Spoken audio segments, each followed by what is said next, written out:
Sometimes the smallest detail can completely transform the way you perceive something. And today's episode is a nice example of that. I hope you find this episode as inspiring as I did.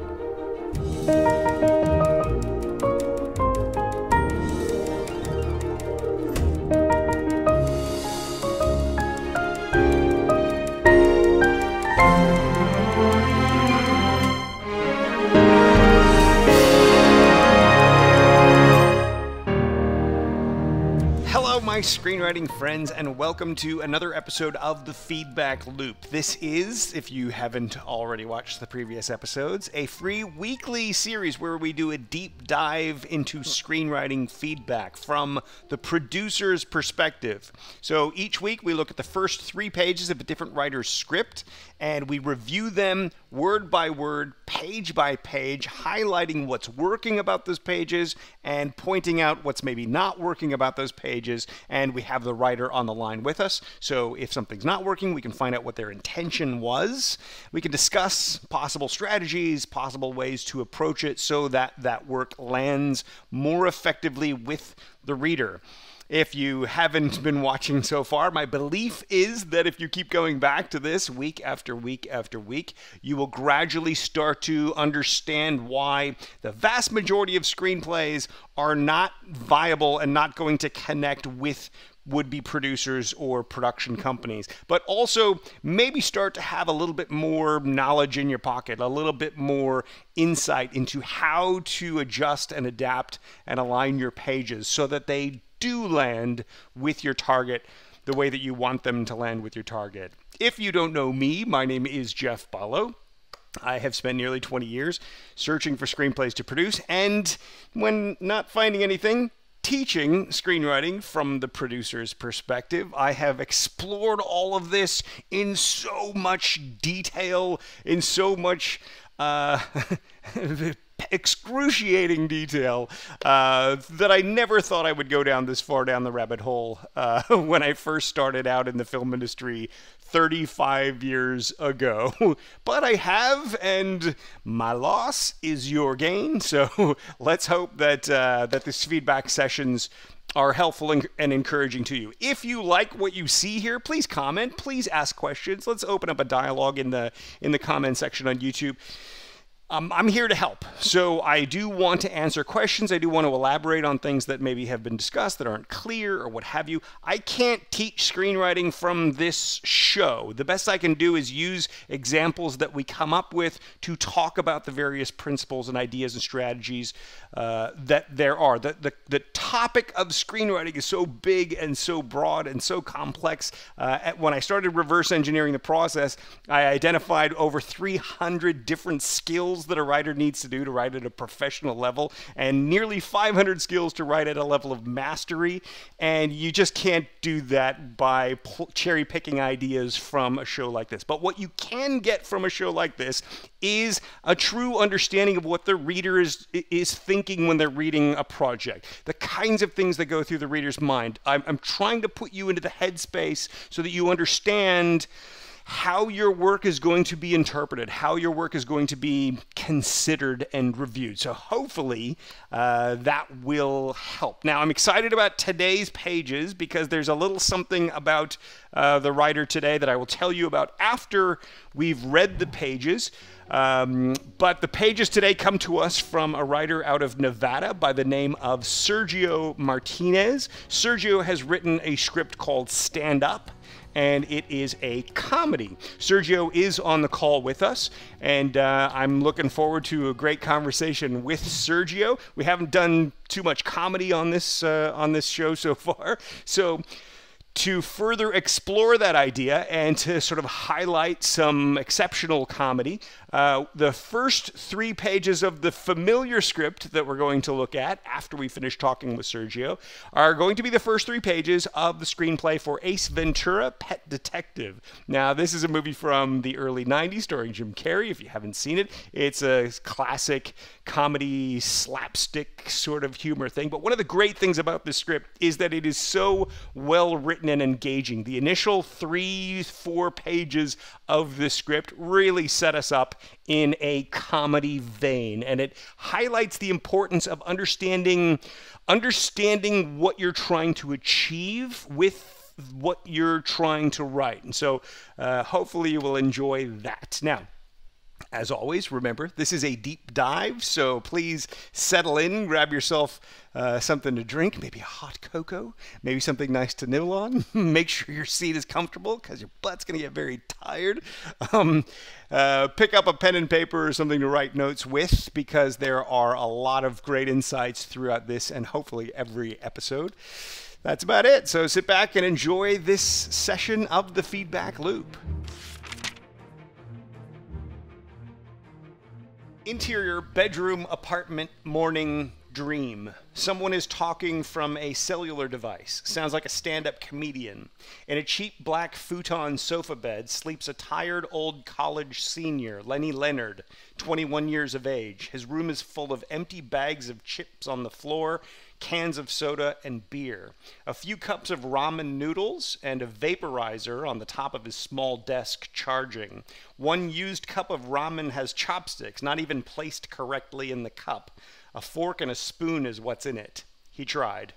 Laptop computer connected to a small screen TV showing a design of a house on AutoCAD, and a lot of paper filled with half-heartedly drawn buildings, faces, nude women, and a whole lot of scribble scratches mostly.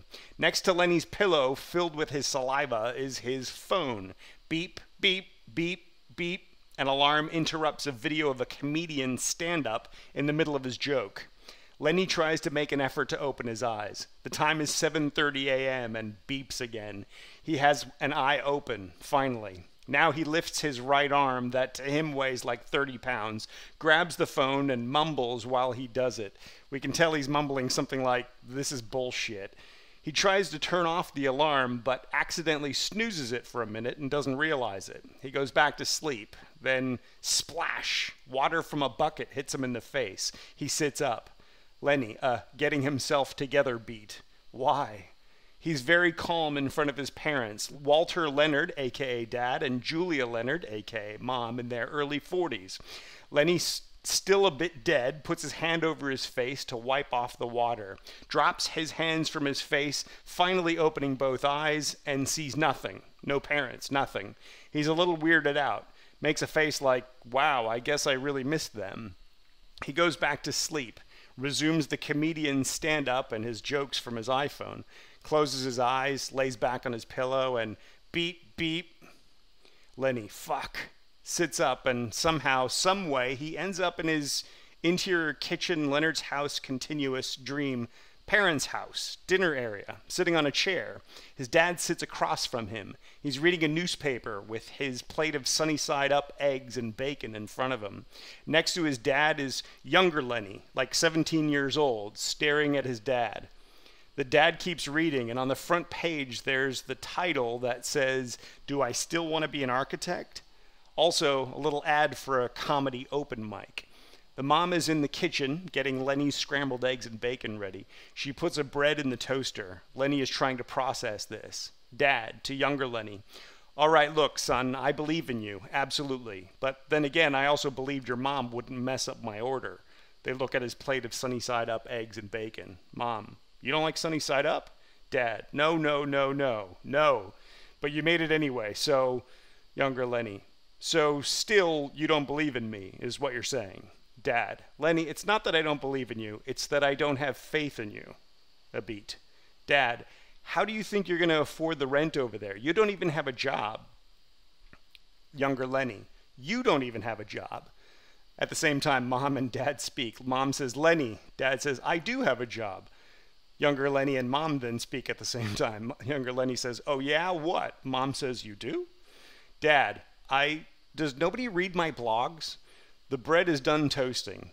Mom, "Lenny, how's football?" Lenny turns to Mom, getting his plate ready. Younger Lenny, "What? Oh, yeah, it wasn't for me." Dad, "That's my boy." Mom, "Guys, tell me if this sounds weird." The mom puts Lenny's plate on the stove, heating it. As she turns the knob, scary violin music from Insidious starts to play. Dad, "Sounds good to me," to Lenny. What do you think, Lenny? Is that, oh God, no thank you. I, wake up, stop, no. This gets Lenny insane. Make it stop, make it stop. She keeps turning the knob and the music gets louder and louder. The plate on the stove explodes. Lenny puts his hands over his ears and closes his eyes. Then, and he leaves us with a cliffhanger for what would happen on page 4, which is always a good idea, by the way, so that we want to turn the page and find out what happens next. But let's start by talking about these pages. The one thing I noticed, these pages took me a couple times to read to fully get what's going on here. I think part of the challenge is that this is a dream sequence, and in fact all these pages, everything here is all dream sequence, but yet we don't really know who's who or what's what, and so we're trying to get a sense of what's happening in this world. And so I feel like we're maybe not quite getting enough initial setup. We're trying to introduce a character here who I know from the log line that you sent me, Sergio, who we'll talk to in just a second. I know from the log line is a college student who is going to quit studying architecture to become a stand-up comedian. But we're sort of trying to introduce that in sort of a barrage of ideas and information, which ultimately amounts to a kid who can't wake up. And then when he does wake up, it's his parents, and he's in their house, and they're talking literally about the thing that the story's going to be about. So I think what we're going to want to do overall is sort of come at this from a slightly different direction. But the thing that I wanted to mention before I bring Sergio on the line, and one of the reasons I really wanted to go over these pages with Sergio, is that Sergio is a senior in high school and is 17 years old. And I think that for a young writer, this certainly shows a lot of promise. And there's a lot of, and I'm all about trying to inspire younger writers to actually do this and follow through on this stuff. So I wanted to make sure that we talk about that within the context of all this. So what I'm going to do is put Sergio on. Sergio, are you there?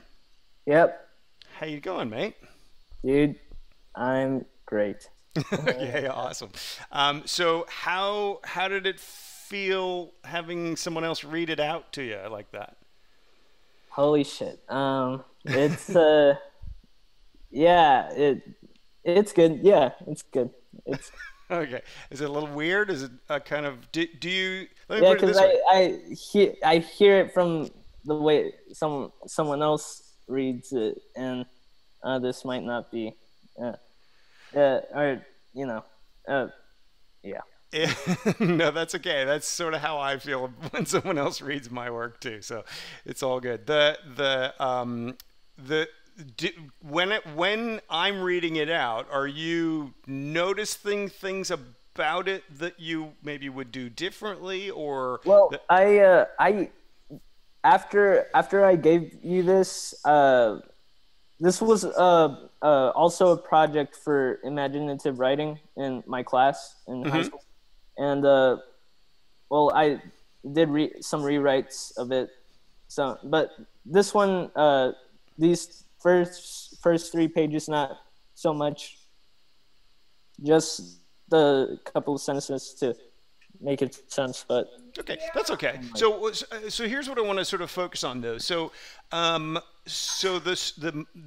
much of this script have you written of the whole film? You have the whole script written? The whole thing. Yeah, okay. It's yeah.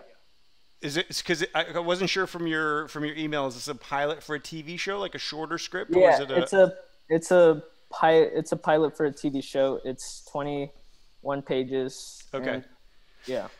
Okay, so if we're gonna have when we have a 21-page pilot, 3 pages of that is like a pretty big chunk of it. So we really want to make sure that in those first 3 pages we're really covering a lot of ground, right? So you see the whole season as being something that we're pursuing.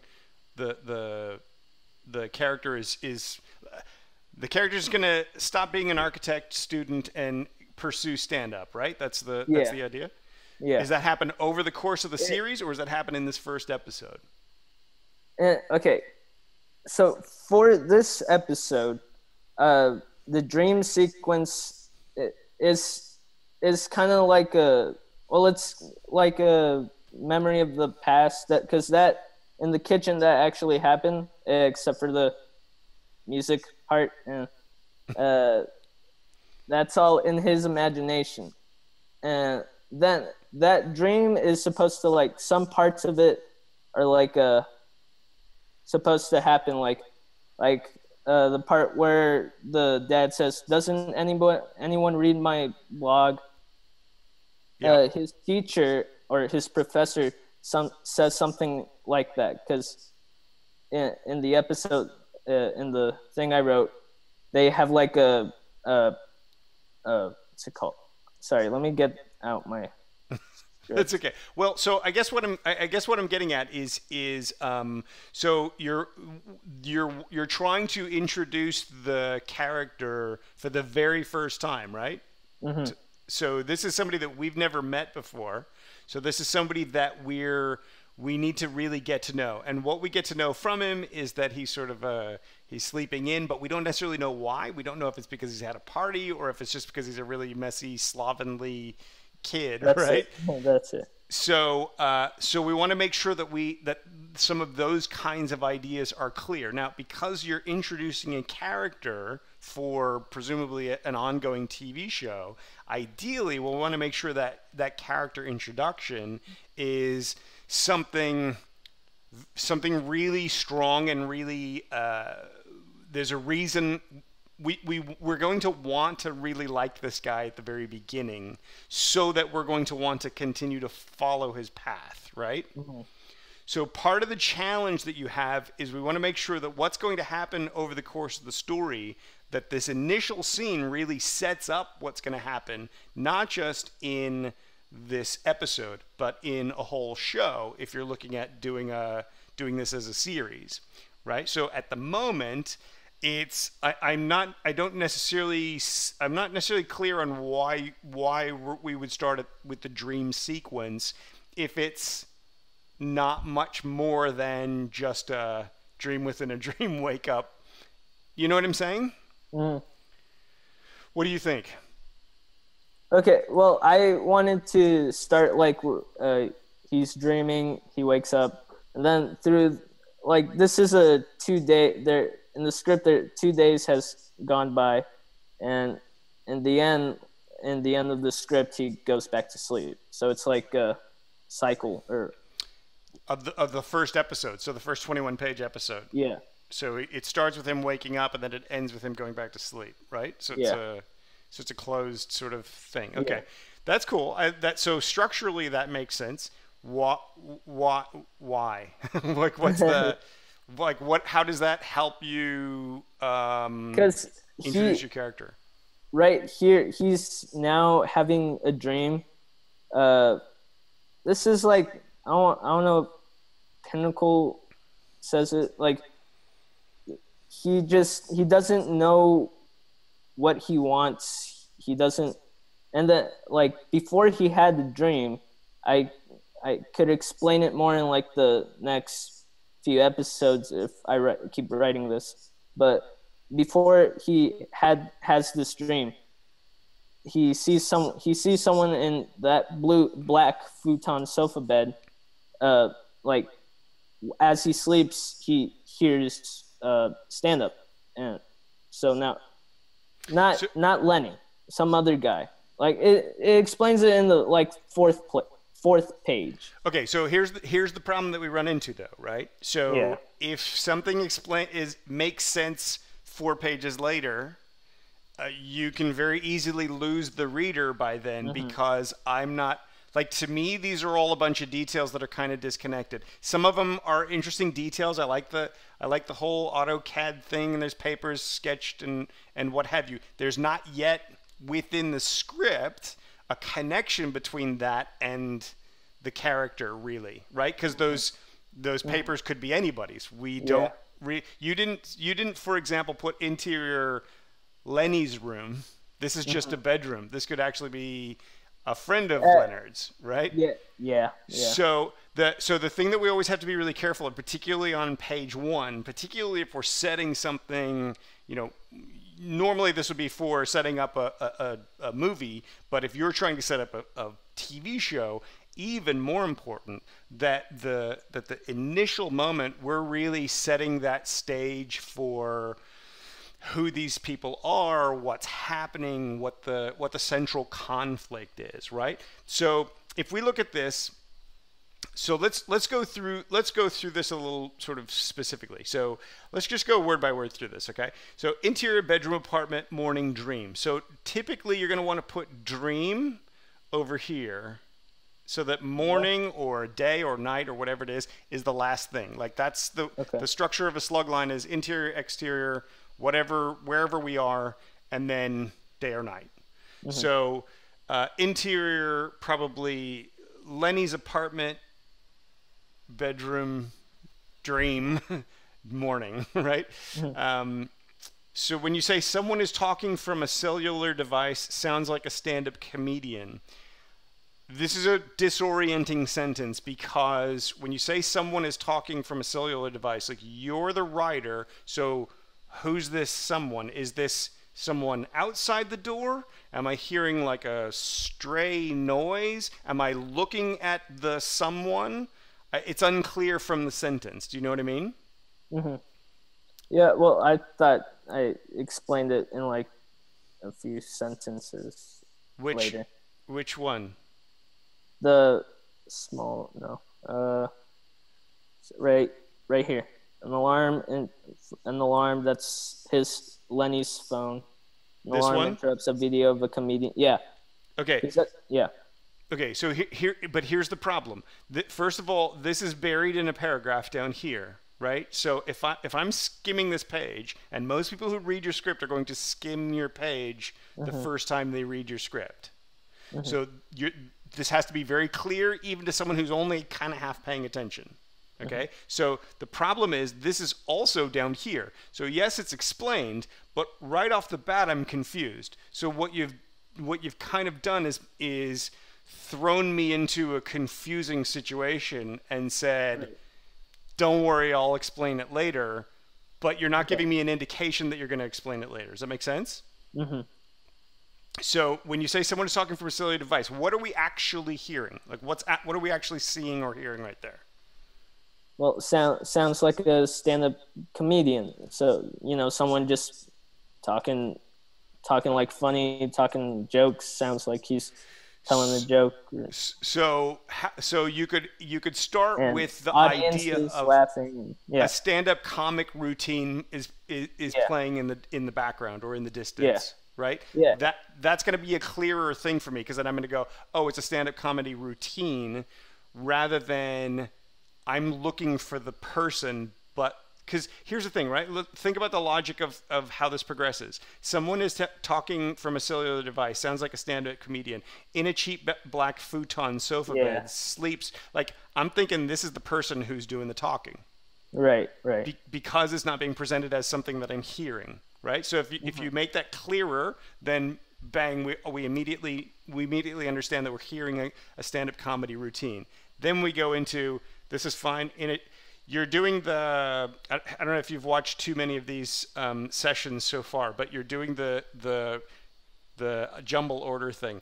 So you say, in a cheap black futon sofa bed sleeps a tired old college senior. So really, it's a tired old college senior sleeps in a cheap black futon sofa bed, right? If you're imagining that it's like we're seeing the sofa bed, we're panning along, and then we're seeing this kid sleeping, which is fine.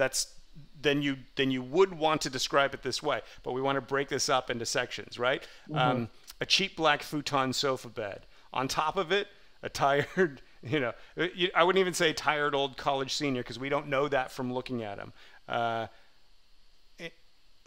Lenny, 21 Years of age is always an awkward phrase. So Yeah. Lenny Leonard, 21, is asleep or is Yeah. zonked out. Like use if it's comedy, you want to use comedy words. So in a cheap black sofa bed, Lenny Leonard is zonked out, right? Lenny Leonard, Yeah. 21, is zonked out, or something like that. So Right. so the way you're introducing it is itself comedic, and I'm not saying that's necessarily the best word to use. My comedy skills, who knows about that, but hopefully you get what I'm saying. Yeah. Yeah. His room is full of empty bags, so I would separate this sentence.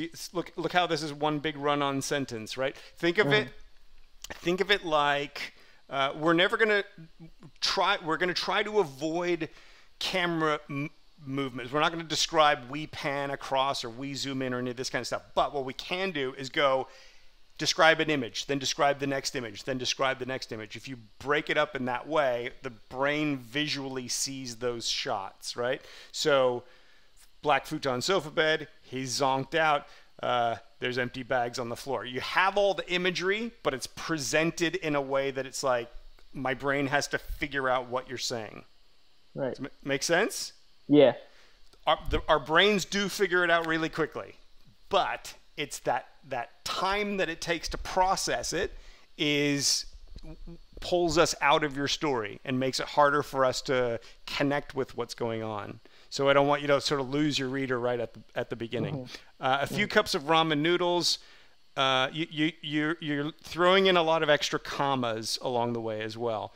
I'm going to start pointing them out. A few cups of ramen noodles and a vaporizer on top of his small desk charging. So these are two different images, right? Ramen noodles are scattered about. A vaporizer charges on his desk. So whenever you see a word that ends in ing, it's almost like a red flag. Like when you see a word ending in ing, have a look because you're probably not using an active verb, right? You know what I mean by active verbs? Yeah? Yeah. I got. Okay. So if you say Yeah. a vaporizer charges on a small desk, then that's an active verb because the thing you're describing is doing something, right? So you don't want to say it is charging because that's passive. That's a passive voice. Does it make sense? So when Right. and then when you put this at the end, it's like a vaporizer on top of his small desk charging. Small desk charging? Oh no, vaporizer charging. It's jumbling the image order. So as the brain's trying to process what's happening, you're giving us extra work instead of just sort of going here's the picture, here's the picture, here's the picture, and those pictures are funny and those pictures are adding up. Make sense? Yeah. Okay, so one used cup of ramen. I like this image. One used cup of ramen has chopsticks not even placed correctly in the cup. There's a cleaner way to say this. I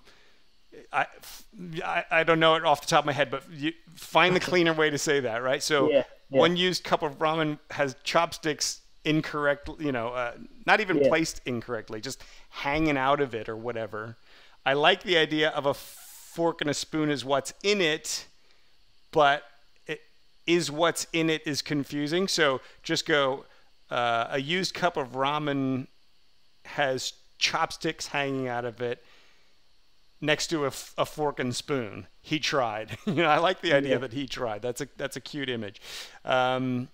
Laptop computer connected to a small screen TV showing the design of a house on AutoCAD and a lot of paper filled with half-heartedly drawn buildings, faces, nude women, and a whole lot of scribble scratches mostly.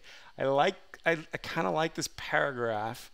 It needs to be tightened a little bit at the beginning of it, right? So this part needs to be simpler and cleaner. But the idea of paper filled with half-heartedly drawn images, that's really nice because we get that sense of scribble scratches mostly. Very nice. So next to Lenny's pillow filled with his saliva. I know what you're saying. I think it's a funny image. It's worded a little oddly. So because you know what? I'll tell you what it is. So next to Lenny's pillow, here's your joke line, but is his phone, right? So is his phone his passive voice again? So we want to be active instead. I would say Lenny's phone sits on his pillow in the pool of saliva or something like that, yeah. right? That Like sounds so good. it's Yeah. active, but you're still then creating the image, and the image is a punch. So when you're writing comedy, you want to be really careful of how you word the word choice you use and how you position it in the sentence, because what you really want is for the laugh, for the joke to happen at the end, to be a punch. You've heard the idea of a punch line, right? Yeah. So the punchline is the idea of there's the setup for the joke, the situation, and then there's the line at the end that spins it and pushes the laugh out, right? But you also want to do that within the sentence itself. So you want to word everything so we're flowing along, we're getting the images, and then bang, there's the funny image at the end that gives us a chance when we see the period, the full stop, the end of the sentence. That gives us that moment of laughter. Does that make sense? Yeah, I didn't really know you could also add jokes. No, I mean not like what the funny, what I know what you're saying. I didn't know what I just thought I had to just describe it and move on. Well, you do, but the thing is, if you're describing something, you can describe it in a lot of different ways. So if you were if you're writing a thriller or a horror film or something like that, you would want to make sure that the way you word the sentences builds tension and anxiety, and you're using you can describe the same scene with different words that are going to create that sort of nervous feeling in us, or you can describe the very same situation in something that's just the way you describe it is funny, right? Because if you, when you're writing comedy, you really need to do that, because you can win people over with a script that's written funny, even if the underlying story isn't quite as funny as it needs to be, right? You can go, hey, that's a really funny writer. We need to put them on a stronger story, perhaps, but the writing's really funny. So that's all wordplay, and that's all word choice. So we always want to make sure we think about how we're putting those words on the page as well. So beep, beep, beep, beep, an alarm interrupts a video of a comedian stand up in the middle of his joke. So this is another one of those lines that's got sort of an odd image order. So an alarm interrupts a video of a comedian stand up in the middle of his joke. It's sort of like it's like four different ideas, right? All sort of crammed together in this one kind of run-on sentence. So if we already know up here at the top that we're hearing that sound, right? That we're hearing the comedian talking, beep, beep, beep, beep, an alarm interrupts the video of the comedian we've been hearing, right? So that would also remind us that we've been hearing it through this whole thing, because that's what I'm assuming, right? You're hearing. Right. What you might want to do, and you'll have to think about this and think about how you want to present the stories. You might want to have, like, as a line of dialogue in here, some of the comedian's routine. Because what you could do with that is make what he's doing, what his comedy routine is about, make that reflect what's going on in the scene, or maybe what's going on thematically, or, right? So it's not just some stray comedian rambling in the background, because ultimately we're going to have to figure out what that guy's saying, because that's the background sound here. Yeah. So it's better for you, the writer, to decide what that's going to be, because you can play on that and really incorporate it into what you're trying to say with your story. So do I can just, I have to write the dialogue of what the comedian is saying, or can I just write it? I don't know that you have to, but I'm saying that you have a huge opportunity in doing that. Like, I think I think it would be better served to do that. Because the other thing to consider is if we zoom out a little bit, I want you to think about your first page here. It's all text, right? There's no dirty little secret, right? Is that like 80% of the people who read your scripts are only going to read about 20% of your action description lines. People want to read like thinner pages, right? Like that or like that. This is a much easier page to read or even to skim really quickly than this one is. That doesn't mean we only want that kind of page, because there's probably a lot of really important information on this page. But if you can break this up a little bit with maybe a quick little joke and then another quick little joke later on, that strings, even if it's like ... and then like the punchline that doesn't really make any sense, but it's a punchline and it somehow reflects what's going on in the scene, then the reader might sort of assume that there's another layer there, but they're still at least going to hear that imaginary comedian throughout the scene. Does that make sense? Yeah.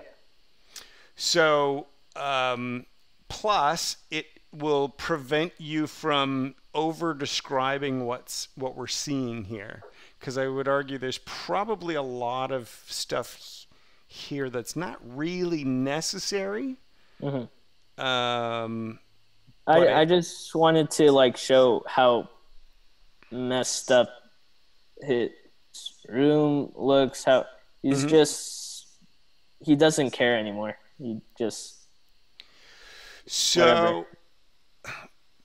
We can, now that you say that, we can see that, but from the first read of it, I don't necessarily know that he doesn't care anymore, because like this is sort of almost like the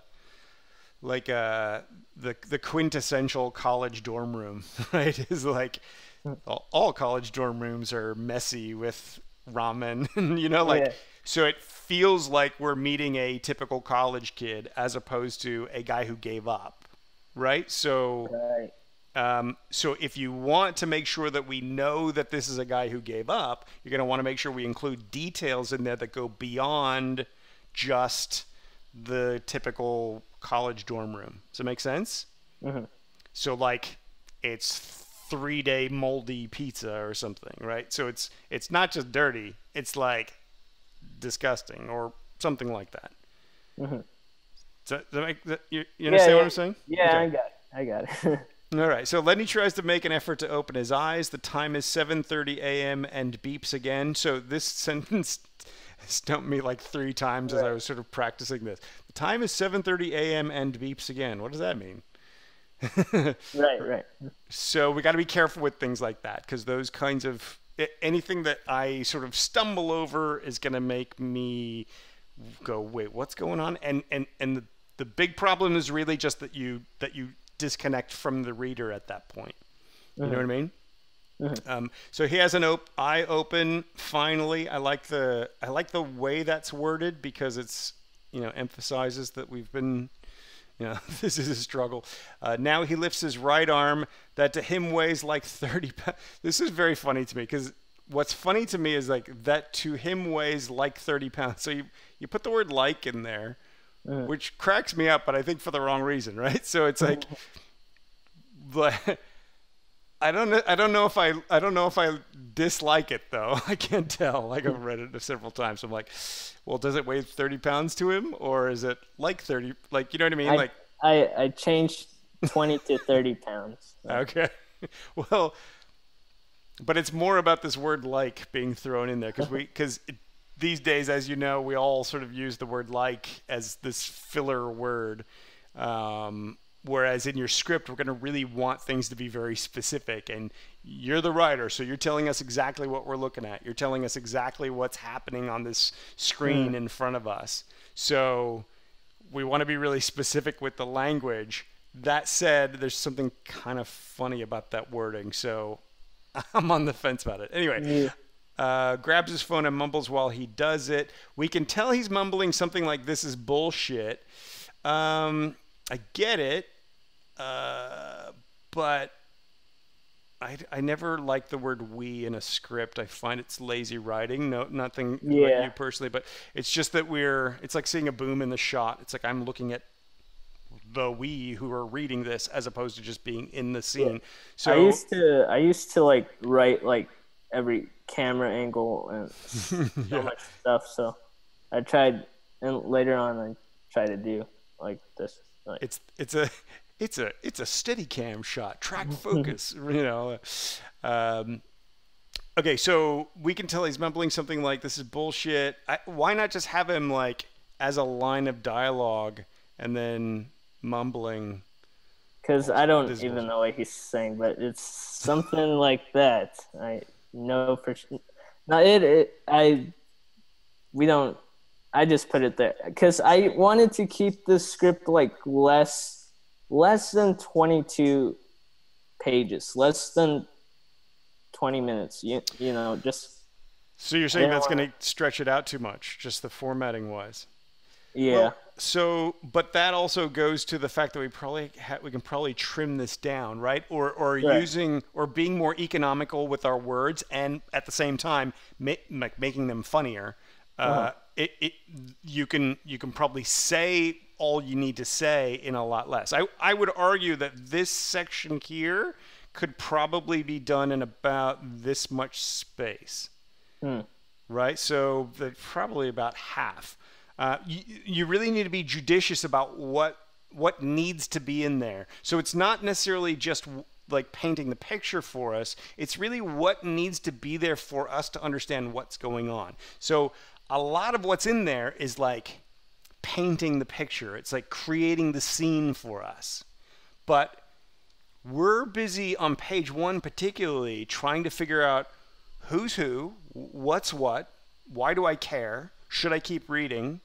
And so we need to figure out who the character is and what the initial drama is that's unfolding. Even though it's a comedy, there's something's happening, right? So in this, he's oversleeping, right? Uh, And he's not hearing his alarm waking up. I mean, that really could be done in 3 sentences, really, right? Right. So all the rest of it is setting up him, setting up his situation.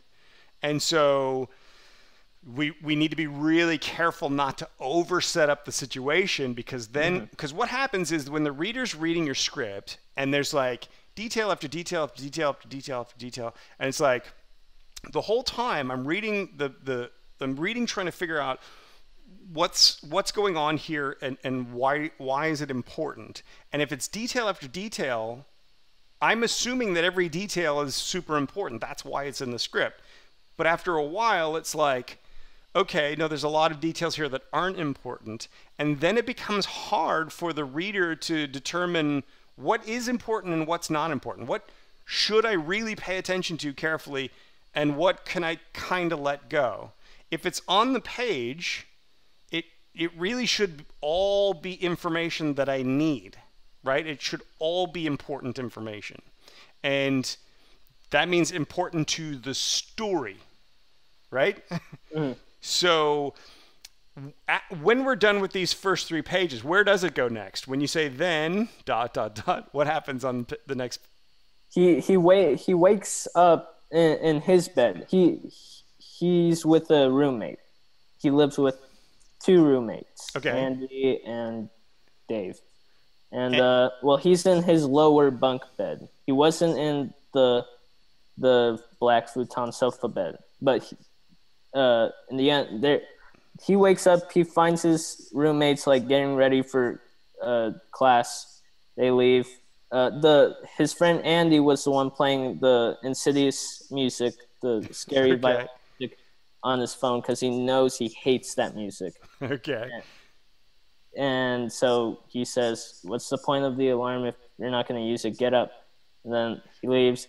Dave, like Andy is his roommate. He's his friend. Andy, he thinks he's his friend, but not really. Like in Well, there, okay, I'd say, yeah. So hang on a second though. I don't want to go into all the detail of the script, but what I Right. want to know is overall, like what happens next. He wakes up and then his roommates are kind of messing with him a little bit, and then he Well, gets up and Andy goes to is. school. Okay, so Andy wakes him up. He leaves. His other roommate Dave just pets him. He leaves too. Now he's there alone. But you find someone in the black futon sofa bed who was listening to the comedian video as he sleeps. And Someone else. then yeah, Okay. so in the dream he was that guy listening to because I was thinking like before he went to sleep, he saw this guy. He went to take a piss and come back, and he sees this guy sleeping with, and then he goes back to sleep. Now he's having this dream that he's in that, you know. Okay, so how does it connect to the larger story though? Like how does it connect to what the episode's about? So, he just, you know how it's just like I said, he just like he's almost giving up, but like now he sees, fuck. Okay. Sorry. It's all right. Don't worry. I'm just curious anyway. It's because what I'm trying to get at what I'm trying to get at is that all the details that you're including, if I have trouble picking out which are the important details, then I'm not going to understand the connection later on, and you end up missing an opportunity to make that connection for me. Make sense? Yeah. Yeah, definitely. Yeah, I got it. All right. Let me keep reading. So let's see. He tries to turn off the alarm, but accidentally snoozes it for a minute. Doesn't realize it. He goes back to sleep. Then splash! Water from a bucket hits him in the face. He sits up. Getting himself together beat. I would. We can probably kill that entirely, or just put beat, or groggy or something like that. You know, like. Because this is very, very confusing. Getting himself together beat. So it's a beat, but it's a getting himself together beat. Like that took me like a couple of reads to figure out what you're saying there. He's very calm in front of his parents. Walter Leonard, a.k.a. Dad. Julia Leonard, a.k.a. Mom, in their early 40s. Lenny, still a bit dead? Yeah, probably. Yeah. Puts his hand over his face to wipe off the water. It's a lot of words to just say wipes the water away. Yeah.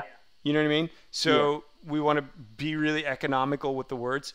Drops his hands from his face, finally opens both eyes and sees nothing. I like this, what's happening here, but it gets lost in being part of one run-on sentence, right? So drops his hands from his face, finally opens both his eyes, and then I'd highlight this. Nothing. Or just like, he sees nothing, nobody's there. He's a little weirded out, makes a face like, wow, I guess I really missed them. I think that's a little on the nose for what you were telling me. Like, never mind, I'll tell it later. What's that? I'll say it later, because it doesn't really, not right now. It's not necessary right now to tell you later. Okay. This goes kind of similar to he's mumbling, this is bullshit line. He makes a face like, wow, I guess I really missed them. What this says to a trained reader is that you don't necessarily have the language to describe what you're saying, because you know what I mean? Like you're telling us what you see, but there's probably a clearer, simpler way to say this without putting in a line of dialogue that's not really a line of dialogue. Right. Does that make sense?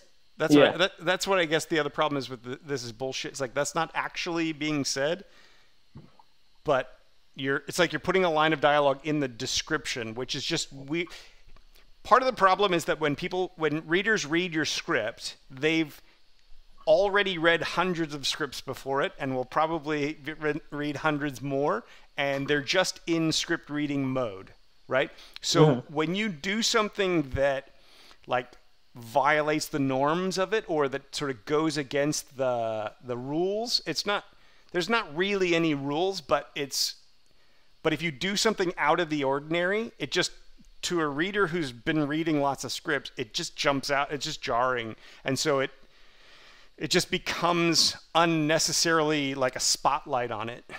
You know what I mean? Yeah. And so we want to try to avoid those kinds of situations. It's not that you can't do this kind of thing. It's that you have to make sure that when you do this kind of thing, it's serving a specific purpose that you're trying to get at. Right. Okay, so he goes back to sleep, resumes the comedian stand-up and his jokes from his iPhone. Again, there's probably a better way to, taps his iPhone. The comedian continues. Something simpler, like the way that this is worded is too many ideas in one sentence. Closes his eyes, lays back on his pillow, and beep beep. Fuck, sits up. Somehow, some way, he ends up in his. Again, we're going to put the dream over here, probably. Parents' house is capitalized, which doesn't make this feel like it's a natural flow. Like you'd want to make it lowercase and put it right next to the dot there. I know it seems pedantic, but it's as I was reading it, I got. Oftentimes, when a writer sits up and somehow, some way ends up in his, the next thought is the slug line, right? Ends up in his kitchen, but now it's parents' house, right? So it's like you're connecting this described line with this described line, whereas normally when you do this kind of a technique, you're doing it to the slug line. Does that make sense? So it felt like we did it twice, so that the rhythm of it was off. Right. Yeah. But if this was if this was lowercase and right there, then it would be clear that it was carried on. It's a subtle thing, but it makes a difference to the reader. Parents' house, dinner area, sitting on a chair. His dad sits across from him. He's reading a newspaper with his plate of sunny side up eggs and bacon in front of him. You like these sentences that have like several different ideas. Like if I could get you to like change one thing, it would be like simple image, as opposed to like one sentence that has, here's 10 things I want you to know. Next to his dad is younger Lenny. Younger Lenny confused me because it's the same Lenny, right? Right. Like 17 years old. There's the like again. Let's just go, he's 17 years old. Or call him 17-year-old Lenny. That would probably be the easier way to make this distinction clear, right? Right. Staring at his dad. Because if you say younger Lenny and then he's 17, every time I read Lenny again, or younger Lenny, if I missed this, if I skimmed over this or didn't quite grab onto that image, then I'm going to be like, wait, younger Lenny, is it a little kid? No, wait, what was it? I'm going to have to scroll back. Yeah. It probably would only take half a second for me to work it out because I'm not stupid, but it just slows down the read and it pulls us out of what's happening in the scene. The dad keeps reading, and on the front page, again, on the front page, there's the title that says, just say, Dad keeps reading, maybe period. The headline on the newspaper reads, do I still want to be an architect, right? So it's just clarifying and simplifying the language of it. Also a little ad for a comedy open mic. The mom? Why the mom? The mom is in the kitchen. But because he said the dad and the mom, and I was sort of like, why is it the dad and the mom? his mom, or just mom, right? Because you've introduced them up here as AKA mom and AKA dad, not AKA the dad, right? So it's like, so already I'm expecting when you do this, I'm expecting to see dad and mom. So when we go, when we go the dad and the mom, it's like, I don't it made me feel like, is there some angle here that I'm missing? And there isn't, I don't think, but it makes me feel that way, right? Right. That's why the word choice is so important.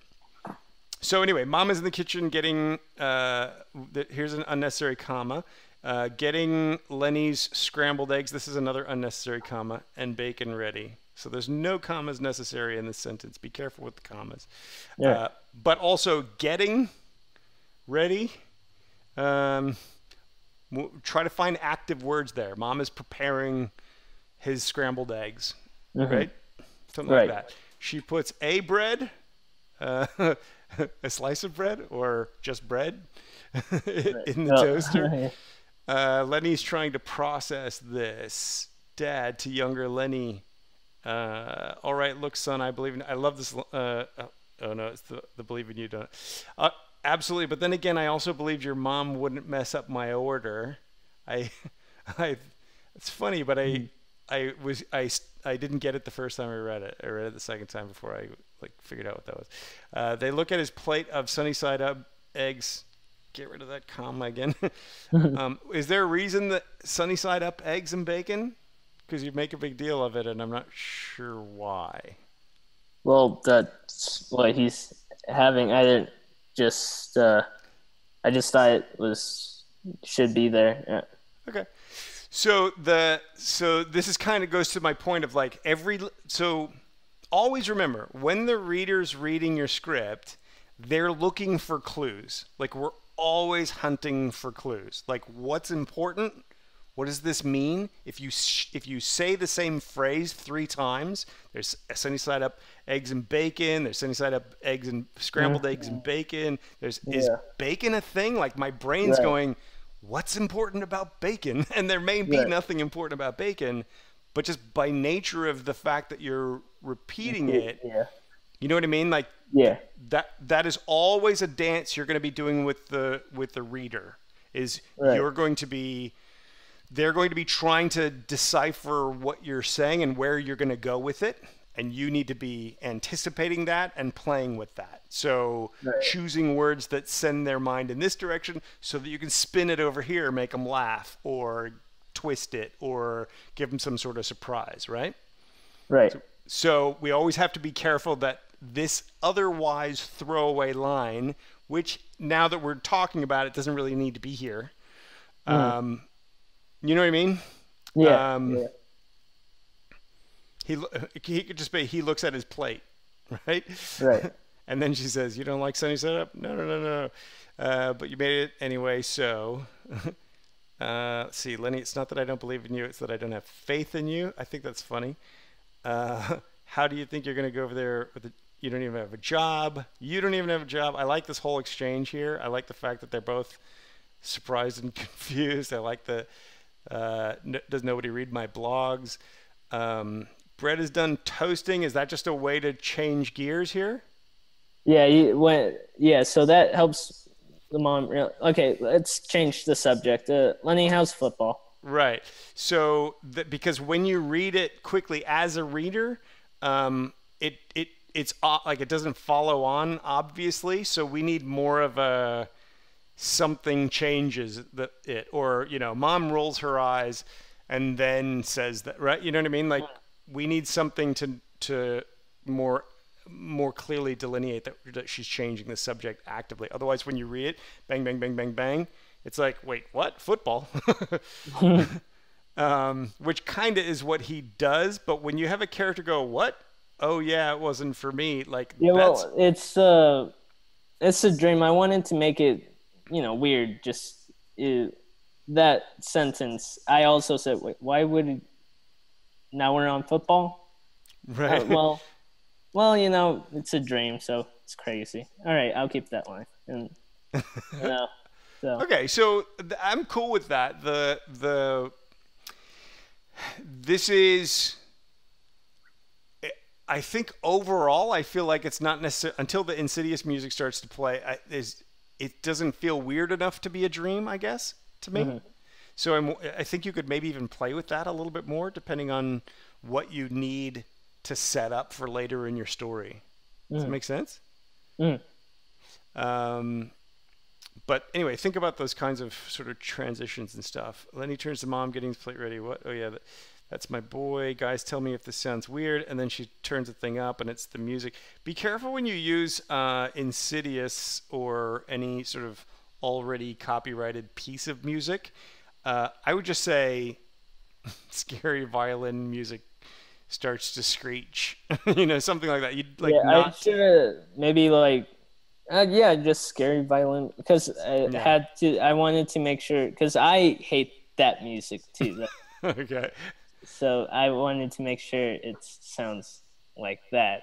You know, I, it's well, the only challenge is that when somebody's reading your script, if they're liking your script, then they see some piece of me. Again, remembering in context, remember that when they're reading your script, they're assuming every word in here is there because it's important, because it's necessary for the story in some way. So when they read a piece of music that they would then have to go out and get licensing rights for, we immediately go, ooh, how much is that going to cost? And is it worth it? Or right, and if it's not actually necessary, maybe it's funny enough that you leave it in there just because it's funny, and if they change the music later, whatever, that's fine. But just from a reader's standpoint, we're immediately going to go to some famous piece of music or whatever and go, that's going to cost me money right there. And it's just that little thing that pulls them out of the read. It just they see the production and the logistics rather than immerse into your story. So, so Dad says sounds good to me.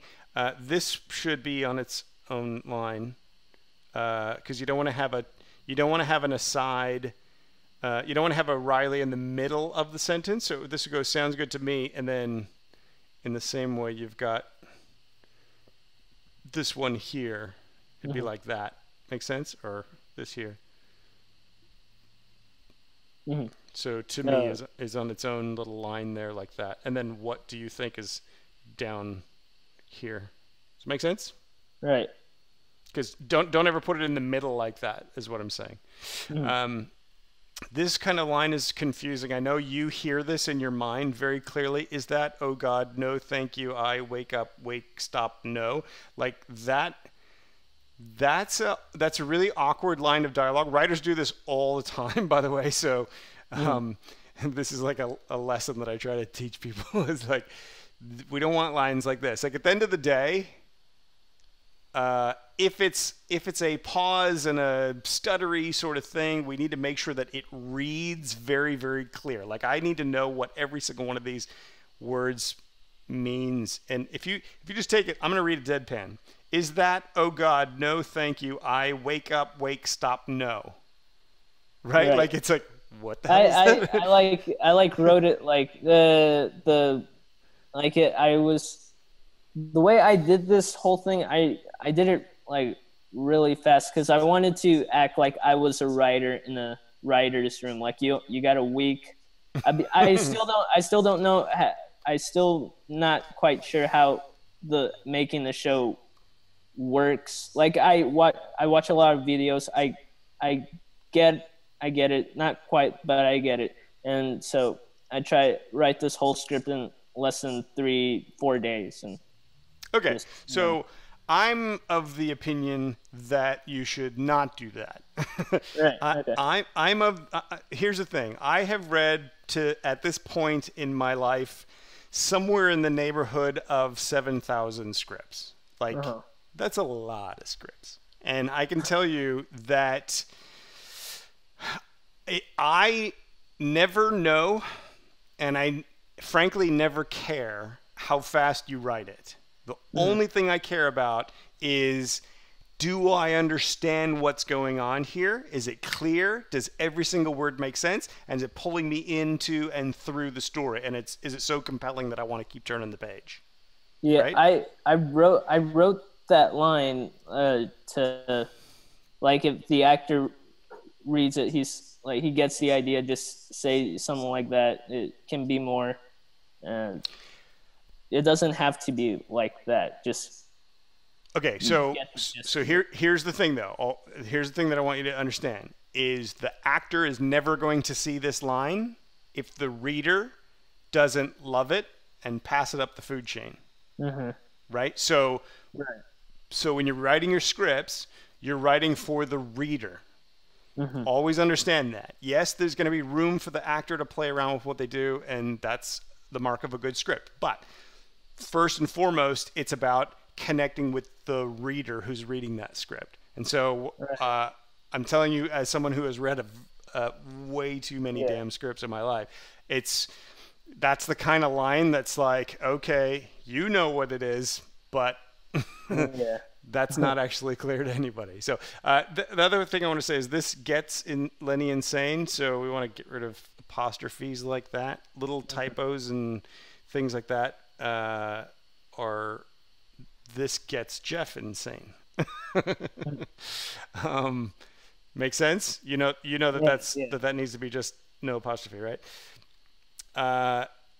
Make it stop. Make it stop is what are you referring to? It's him thinking That's this, how he feels. Like right? So we're you can not see in really. his body, like make it stop. Just he shows it with his body and doesn't How does really. he show it though? He Well, covers his ears. yeah, he keep. Yeah, it says it right there. Yeah, now that I see it. That's all I'm saying. Is like those are the kinds of things that we want to be really careful of. It's all good. Don't worry. This is all learning experience. But it's all about because then she keeps turning the knob. The music gets again. There's no apostrophe. The music gets louder and louder. The plate on the stove explodes. He puts his hands over his ears and closes his eyes. I think we should probably do that before the stove explodes anyway. So rather than make it stop, Yeah. put Right. this line there, and then your ending on explodes. And again, this is particularly if you're going to be writing comedy, you really want to think about word order and the juxtaposition of the ideas so that you're really building to something that then pops at the end, right? The plate exploding on the end is a great way to do a transition into him waking up or whatever that next scene is, right? Hmm. Does it make sense? Yeah. Okay, so overall, I sort of talking about a lot of different things here, but overall, there's certainly a lot of promise here. There's a lot of really good ideas in it. I think you really need to think about how. I feel like there's a layer missing. Like I feel like there's I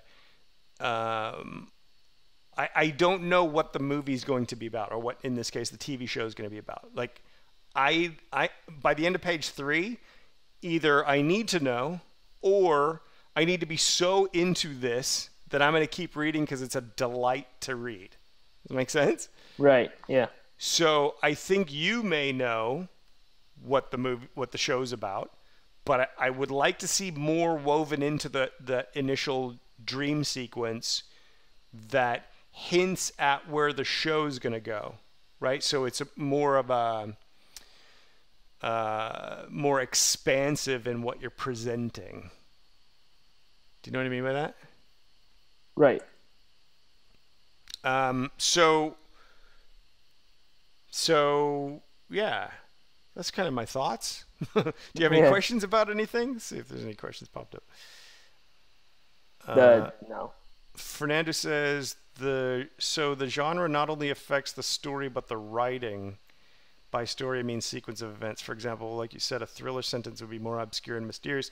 And yeah, so Fernando, here's the thing. At the end of the day, when we're watching the movie, we're going to have all sorts of visual clues, right? A horror film is going to be shot darker, more probably contrasty lighting. The music's going to be a little bit creepy. A comedy is going to be brightly lit. Usually it's going to be sort of, everything's going to have a bit of sort of a funny energy to it. We're going to shoot things in a comedic way, maybe wider angle lenses. We're going to use all these sort of tools to convey the genre. In a script, all you have is the words on the page. But what we want to see when we read a script is we literally want to imagine the cinema experience, or in this case, the TV experience that we're watching while we're reading it. So we want to literally feel like we're watching the movie. So if you're writing comedy, you want the way you write it to be funny. Not just the way you write it to be funny, but the situations and the setups should be comedy setups, right?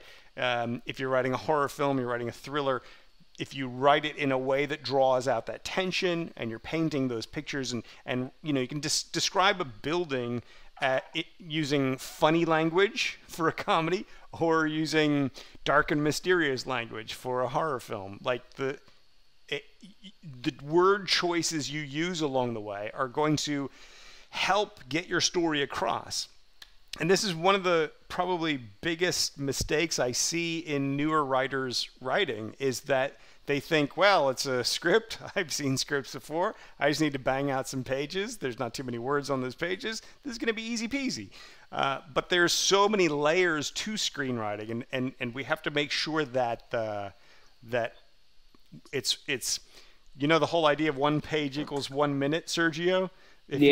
If you read this first page, I defy you to read that for the first time in a minute.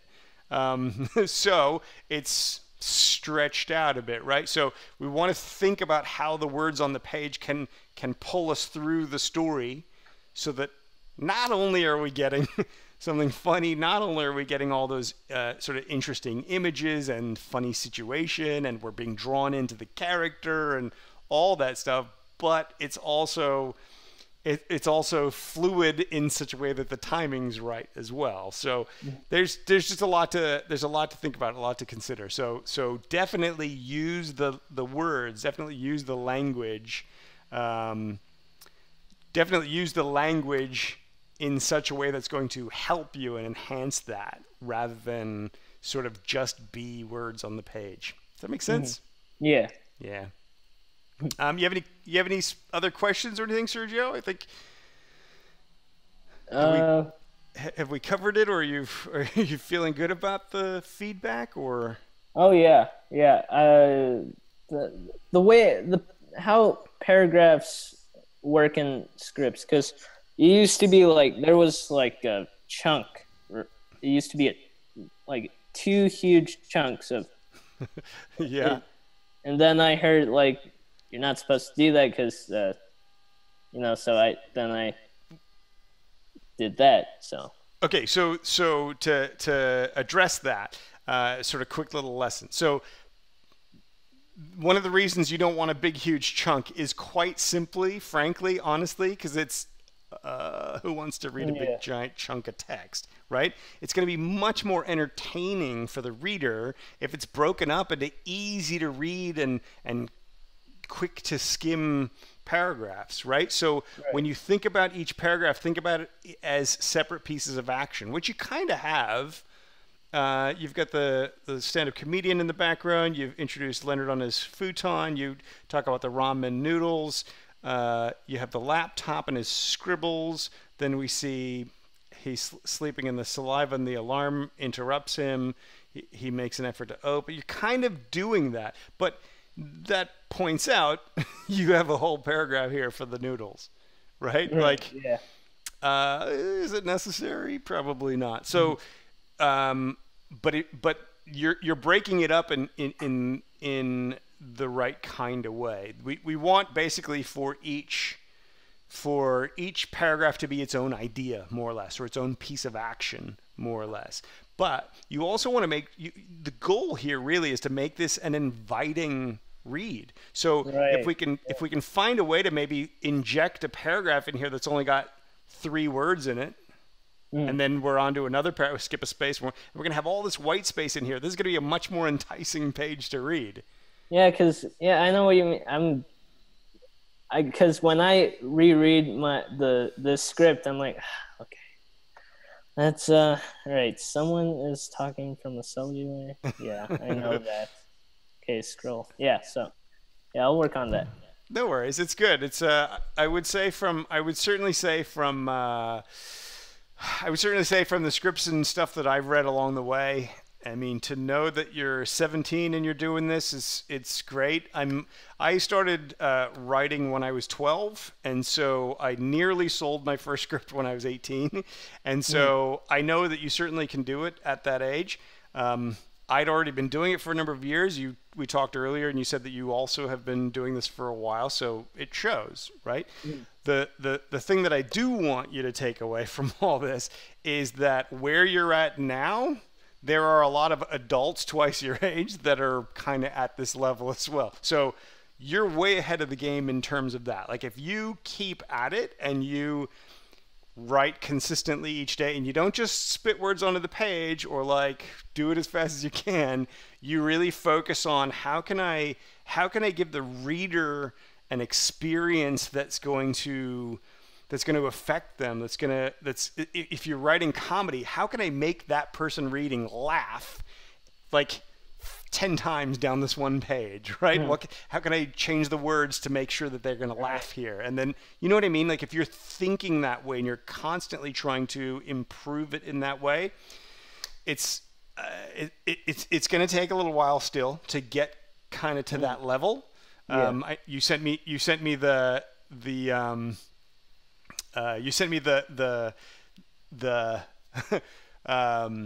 your sort of your email had who you aspire to be like and all that kind of thing, and I think, you know, those guys have been doing it for quite a while and they've developed those skills. So, you know, don't be afraid to pour more time and energy into it. But I always want to like be super, you know, encouraging to young writers, particularly because, man, it takes time to develop these skills. So if you're starting young and if you're sort of moving forward on it and you don't give up, you're way ahead of the game. Like think about if you write every single day for the next 5 years, think about where you're going to be when you're 22. Like 22, you could be master of this craft. You know what I mean?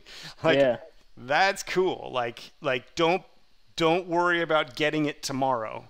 What you should focus on is every day improving a little bit, going a little bit further, learning more, understanding the dynamics that make people laugh, you know, understanding how you can change the words in a sentence to elicit a clearer picture for them. All that kind of stuff that we talked about today. Does it make sense?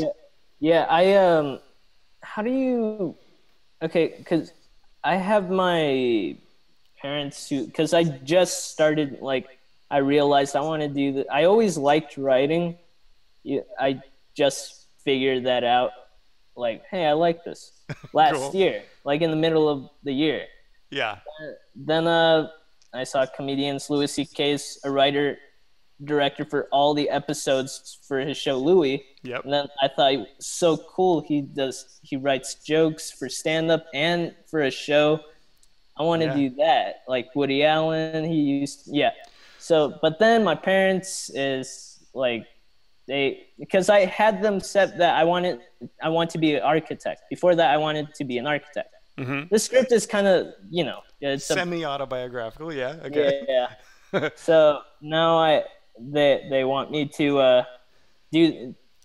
take architecture classes. I don't know how you dealt with, if your parents were like that. If I should do architecture, like study architecture, if this doesn't work out. I don't really know. I know what you're saying. So I can't necessarily give you advice that goes against your parents, because I'm not getting in any battles with any parents. But so I mean, I grew up in LA. So when I started in the film industry, I was 12 years old as an actor, and I had been dreaming about it for 5 years already, and I believed when I was 12 that I'd already missed my window and my life's passing me by. So that was the context of me going into the industry. So, you know, I had parents that were encouraging of that along the way, but living in Los Angeles, it's all around you. You know, it's more of a film industry town, and so the dream doesn't seem quite so far away.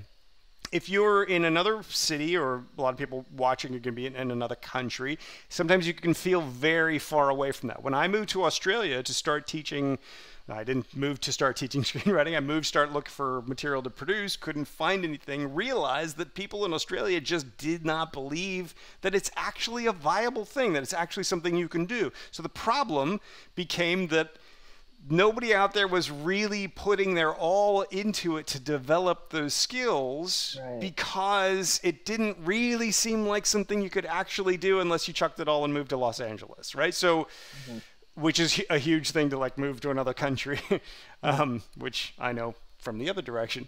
But so all I can tell you is that the film industry is completely different to when I started when I was 12. Okay, today we have YouTube, we have the internet, we have digital distribution. We can literally make movies anywhere on the planet today. And you can make movies with very little money. You can start making movies with no budget, really, totally. And so people around the country, around the world, can make movies anywhere. So it's inspiring a lot of people to want to make movies anywhere. But how are they going to have projects to make? They're going to stumble through the story development process too.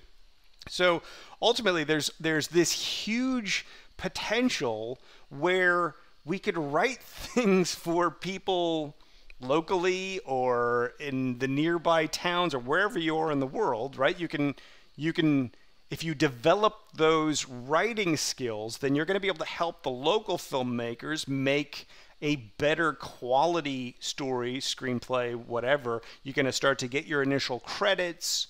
You're going to then, with that, be a credited writer, have new projects that then you come to LA and go pitch the big studios and what have you. And you've already demonstrated that you've got the chops to do that, right? So it's all different today. This is not how it used to be back in my day, right? Like it's not.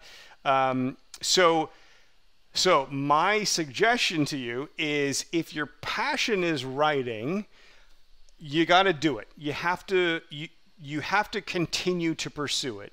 If you want to have some sort of a fallback career, learning architecture, getting a degree, becoming a doctor, lawyer, whatever, right? If your parents want you to go down that path, or they're paying your way, so you have to go down that path. What I'm going to say is, go down that path, because that's what the powers that be want or need you to do.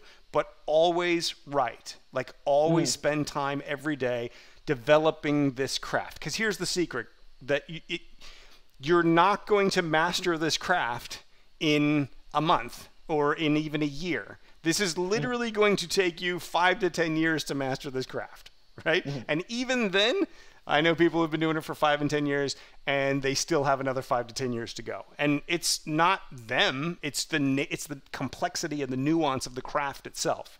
So you're probably going to have to get a day job somewhere along the way, right? You're going to ultimately have bills at some point. So you're always going to have to take writing and slot it into your schedule. People think, once I finish this, or once I do that, once I finish high school, or once I complete college, or once I get done with this project at work, then I'm going to do my writing. That's the wrong way to think about it. You have to think, I'm going to be busy every day for the rest of my life. How can I fit writing into that? Because you're not going to improve the craft unless you're doing a little bit every day, because it's more like a gym, right? You can't just go, hey, I'm really inspired, I'm gonna go to the gym this weekend and become a buff dude, right? Trust me, I've tried, that doesn't work.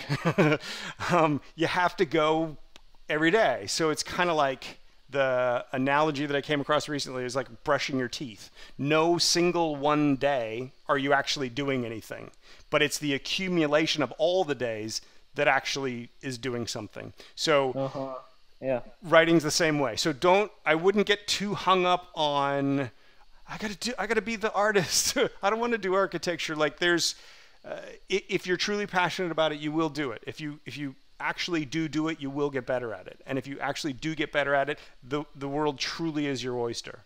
So what also happens along the way, that's part of your journey. That's part of your ride. That's part of what's going to inform your creativity.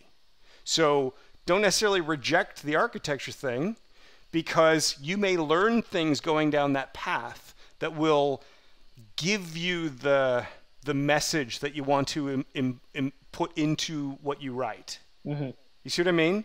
Yeah. All of life, for a writer, your whole life is your source material. So it's not just the writing thing, right? You have to live life too. To expand. Yeah.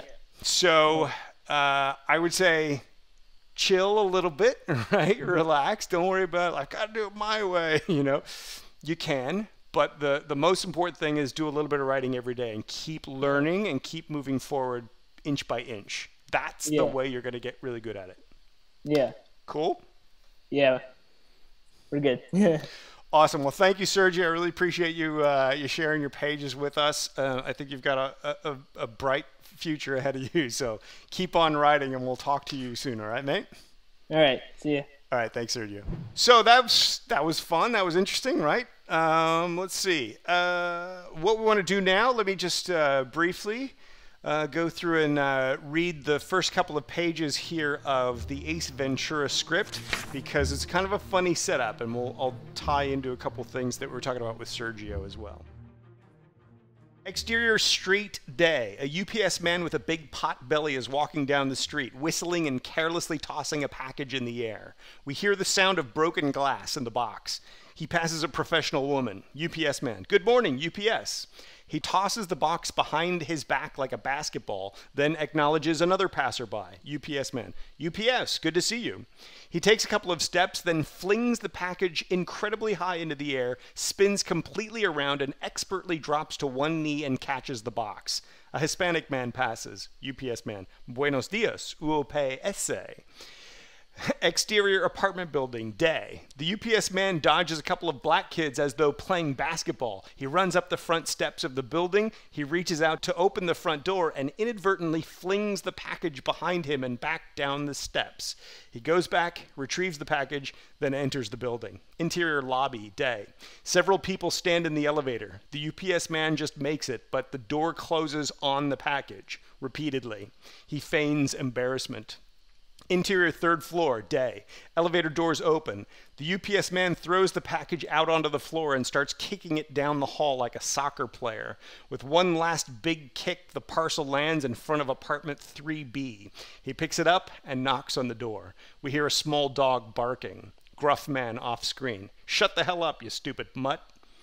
An angry, burly man pokes his nose hairs out the chain door. Gruff man continued. What do you want? UPS man. UPS, sir, how are you this afternoon? All righty then. The man grumpily unchains the door. He's a big guy, 6'5", 250, and 50 of that is chest hair.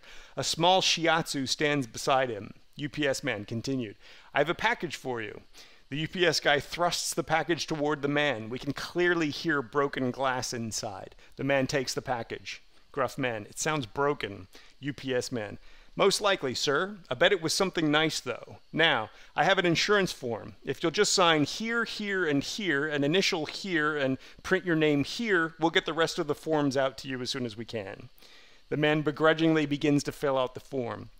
The dog wags his tail and whines. We can see that he likes the UPS guy. UPS man. That's a lovely dog you have. Do you mind if I pet him, sir? Gruff man mumbles. I don't give a rat's ass. The UPS man bends down and talks to the dog in a really sucky pet talk. UPS man. Ooja boo ba da boo boo doo boo. Gruff man under breath. Brother.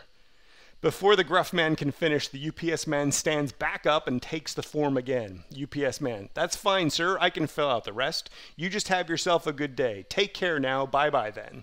Thrash music starts. Interior hallway continued. The UPS man moves swiftly down the hall and into the stairwell. Interior 3B continued. The gruff man shakes the box, tosses it down, and sits in front of the TV. Exterior apartment building continued. The UPS man bursts from the front door and hustles down the street very quickly. He passes several people. UPS man, quickly. UPS, excuse me. UPS, coming through. Interior apartment 3B continued. We see the back of the shiatsu staring at the crack in the front door. He has not moved an inch. The gruff man looks over. Gruff man, hey, stupid, get away from the door. The dog doesn't budge, and this really pisses him off. He gets up and heads for the dog. Gruff man continued. What's the matter with you? I said, get. He roughly picks the dog up by the scruff of the neck, but as he turns it around, we see that it is a stuffed dog. Around its neck is a business card that reads, you have been had by Ace Ventura, pet detective. He breathes fire. And then he runs out after him. So one of the things that this actually is a very funny introduction to we don't know that this is Ace Ventura right away. It's just a UPS man walking and kicking and just absolutely not caring about this package, which is kind of a funny commentary on what the delivery people are like sometimes, where they don't really take the care that we would want them to take. you have all sorts of the dialogue that's happening. Good morning, UPS. UPS, good to see you. Buenos dias, UPS. We have all sorts of little gags throughout, but the running gag throughout is that he's carelessly handling this package so that he's delivering something that's obviously broken, which once we get to the end, we realize that it was all a setup because he's going to replace the dog in the apartment with the stuffed doll. But you can... A great example that I was trying to explain to Sergio and that we've talked a bit before about on this series is using the lines of dialogue to paint the picture while at the same time saying something more. Here's an example of something that's funny in its own right that if you were writing a horror film or a thriller or something like that, you would never say 6'5", 250, and 50 of that is chest hair. But in a comedy, that's funny, and it gives you a quick image of what this guy is, this gruff man. But at the same time, it's making a joke. So this is the kind of thing where it's going to be, when you're writing a comedy, you're going to want to make sure it's an enjoyable read. You're going to want to make sure that as people read it, there are laughs and jokes within it. So the dialogue is funny. I have an insurance form, sign here, here, and here, and then we'll get the rest of the forms out to you. He asks if he can pet the dog, as if the gruff man's gonna care. You got the silly sounds. He says, "Oh, brother," you know. The way to present comedy is to make sure that the comedy is going to work on multiple levels. So we really want to make sure that the dialogue's funny and clear and clean. We want to make sure that the images are always clear and clean, but that they're pulling us forward through the story, and that they are funny as well. They even introduced thrash music starting, which is sort of that sort of music that goes along with, the scene has sped up now, right?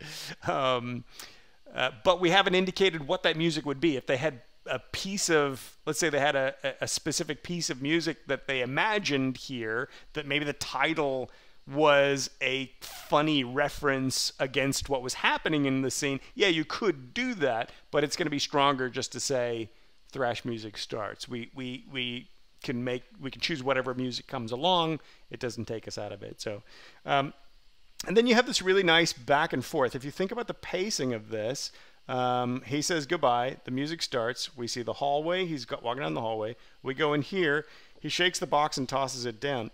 We don't immediately go to him seeing the shiatsu because we want to cut back and forth between he's walking away, then he's downstairs. So getting him from the apartment at 3B down to the bottom of the building, down out the building. This is a really nice way to sort of cut away and cut back to it. So, and then in the end, we have that twist. We have that punch at the end that says, "You have been had by Ace Ventura, pet detective," which up until this point, before this movie came along, nobody had ever heard that idea. So it was very funny at the time as well, because we all sort of collectively thought, pet detective, what the hell is a pet detective? So you also have that as the very last line, so it's the punch as well. So hopefully that makes sense. Hopefully you can see how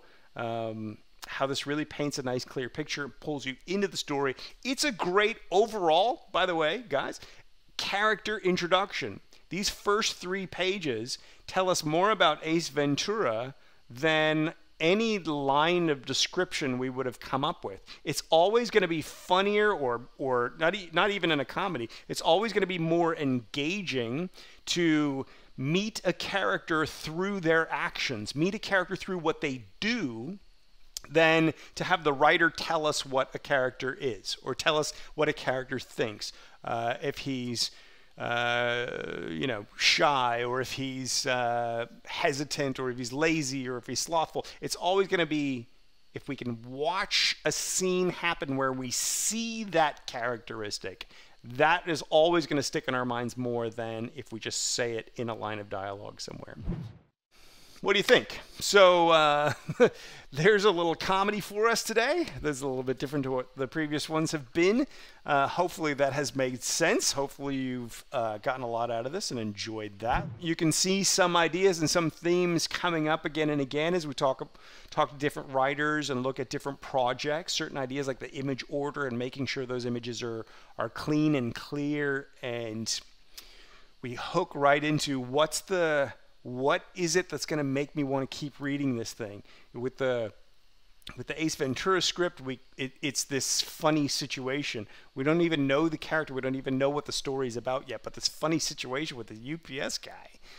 It's only then that we reveal that there's another layer going on here, and that reveals who our character is. So thanks so much for joining me, and that does it for us this week. We'll see you next week. We'll see you on Tuesday at 3 p.m. for the next session of the Feedback Loop. Keep on writing.